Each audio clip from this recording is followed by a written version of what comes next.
வணக்கம் சார். இது மேலேருந்து வர இடம் சார். வாட்டர் லைனாக உள்ளார போகுது. இந்த இடத்துல லோ ப்ரெஷர் சுவிட்ச் வச்சுருக்கோம்.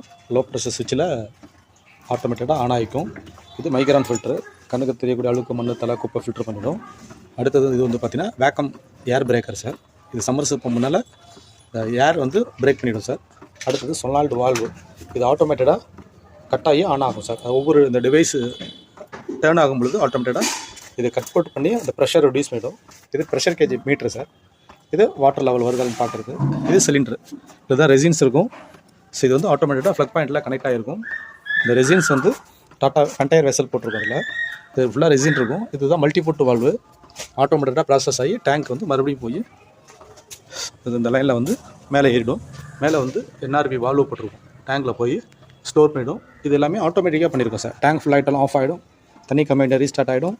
லோ ப்ரெஷருக்கு ஆட்டோமேட்டிக்காக பேக் வாஷ் நடக்கும் சார். இது பிரெயின் டேங்க்கு. இதில் தான் சால்ட்டை வந்து கொட்டணும் சார். ஆமாம், இதுதான் போட்டிருக்கு. அப்படியே ஆட்டோமேட்டிக்காக வாட்டர் சாஃப்ட்னஸ்.